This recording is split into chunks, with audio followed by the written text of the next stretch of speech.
L'objectif du projet Format NAEN est de valoriser la mobilité et l'insertion professionnelle dans les secteurs qui recrutent au sein de l'Eurorégion Nouvelle-Aquitaine, Euskadi-Navarre.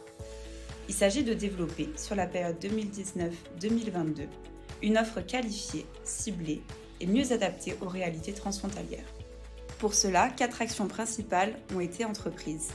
La conception d'un module de gestion administrative transfrontalière, la validation des compétences et homologation des formations, l'apprentissage de compétences linguistiques techniques et enfin la réalisation de diverses actions de sensibilisation auprès des apprentis et du corps enseignant des centres participants. Depuis son lancement en février 2020, ce sont 40 élèves provenant des 3 territoires qui ont participé à Format NAEN. Une centaine d'étudiants ont suivi la formation linguistique. Enfin, une mobilité de 2 semaines a eu lieu en janvier 2022 entre des étudiants de Donapea à Pampelune et la Chambre de métiers et de l'artisanat 64 à Bayonne.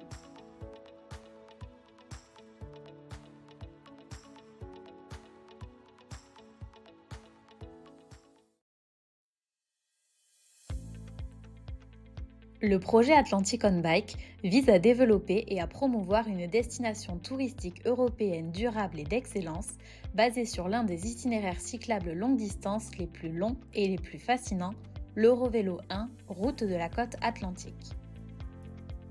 Pour ce faire, le projet se compose notamment des actions suivantes.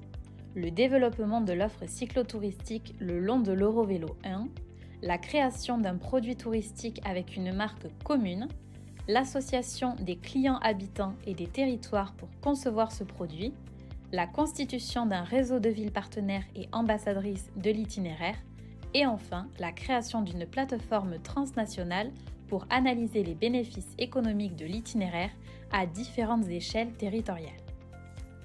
Le partenariat était constitué de 18 membres issus de différents pays de l'espace atlantique et du reste de l'Union européenne. Les partenaires néo-aquitains du projet sont le département des Pyrénées-Atlantiques, chef de file, et Charente-Maritime Tourisme. Le projet Atlantic On Bike a notamment permis de construire les coordinations manquantes pour pouvoir faire fonctionner l'itinéraire dans la durée et ainsi générer des impacts positifs sur l'économie locale en augmentant les visites et en dynamisant l'économie.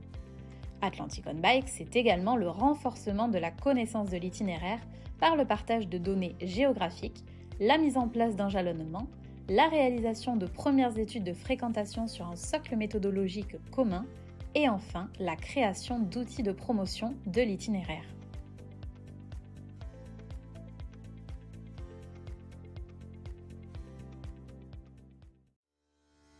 D'importantes menaces mettent en péril le renouvellement de nos forêts. Les températures de plus en plus chaudes peuvent tuer les plantules d'arbres avant qu'ils n'atteignent l'âge adulte. Les épisodes de sécheresse provoquent des incendies dont les forêts peinent à se remettre. L'Office national des forêts, associé à 20 partenaires français, espagnols et portugais, a initié le projet Form and Risk afin de répondre aux problématiques communes à toutes les forêts du territoire sud-ouest.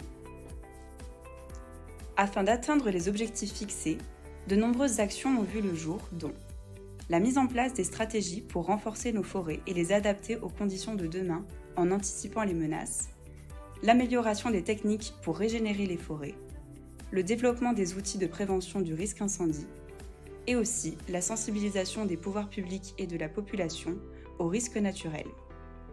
Le projet a permis de mettre en place un réseau de forêts pilotes pour étudier et anticiper le renouvellement des forêts du sud de l'Europe. Pour cela, des outils modernes ont été développés pour caractériser l'état de peuplement des forêts après un incendie.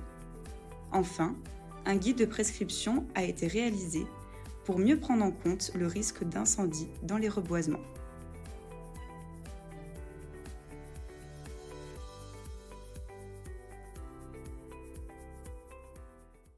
La fabrication d'objets en céramique est un art et un métier très ancien et fortement ancré en Europe. Depuis le XVIIIe siècle, Limoges est le berceau de la porcelaine. Au fil du temps, la ville a su garder son leadership en la matière. Entre tradition et innovation, et afin de relever les défis de la mondialisation, le projet clé a vu le jour avec une mission, soutenir le secteur de la céramique en donnant la priorité aux nouvelles technologies. 6 partenaires européens sont à l'origine de ce projet, dont l'Association pour le développement et la promotion du pôle européen de la céramique de Limoges. Dans le cadre du projet, de nombreuses actions ont vu le jour, notamment l'analyse du secteur des céramiques artistiques et des objectifs du projet qui ont été réalisés dans les régions partenaires.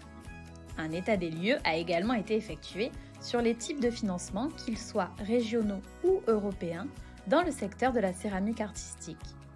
Le projet clé a notamment permis de réaliser un plan d'action qui inclut la mise en place d'appels à projets dédiés à des actions concrètes, comme par exemple le développement de nouvelles gammes de produits répondant aux tendances actuelles sur la filière céramique.